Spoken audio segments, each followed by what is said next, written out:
'అన్నం Ghatikachalam' November 13కి ETV విన్‌లో release అయిన ఈ ఫిలిం నిన్నే జూసా. నాకు నచ్చింది.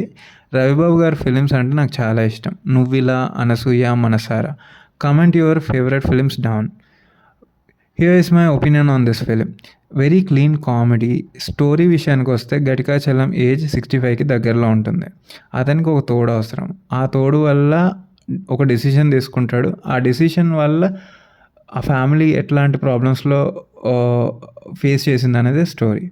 చిన్న చిన్న ట్విస్ట్స్ ఉంటాయి. ఫ్యామిలీలో గొడవలు వస్తూ ఉంటాయి. వచ్చే ఆ గొడవల వల్ల వచ్చే కామెడీ అనేది చాలా బావుంటుంది. చాలా క్యారెక్టర్స్ ఉంటాయి. ఆ స్టోరీకి ఏం అవసరమో, ఎంత అవసరమో అంతే ఉంటాయి. అంత నిడివిలోనే ఉంటుంది.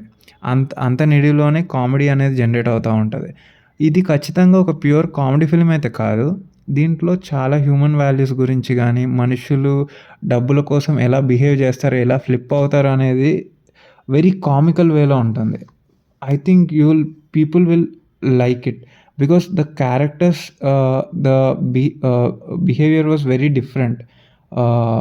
రియాలిటీలో ఉండే క్యారెక్టర్సే ఉంటాయి. కాకపోతే అది కంప్లీట్‌గా ఒక కామికల్ వేలోనే ఉంటుంది. మూవీలో ప్రతి క్యారెక్టర్ వచ్చినప్పుడల్లా ఒక ప్యాటర్న్ ఆఫ్ డ్రెసెస్ అనేవి మెయింటైన్ చేస్తూనే ఉంటారు. అది మనం 'నువ్విలా', 'అవును', 'అనసూయలో' ఒక కైండ్ ఆఫ్ ప్యాటర్న్ అనేది అలానే ఉంటుంది. సో, ఈ సినిమాలో గూడా ఆ ప్యాటర్న్ ఆఫ్ డ్రెసెస్ అనేది అలానే మెయింటైన్ చేస్తారు. స్క్రీన్ మీద ప్రతి క్యారెక్టర్ వచ్చినప్పుడల్లా ఒక గ్రీన్ అండ్ వైట్ కాంబినేషన్‌లో ఉండే డ్రెసెస్ మాత్రమే మెయింటైన్ చేస్తూ ఉంటారు ఈ సినిమాలో. యాక్టింగ్ పర్ఫార్మెన్సెస్ కిందకొస్తే ఎవ్రీవన్ డిడ్ దేర్ జాబ్.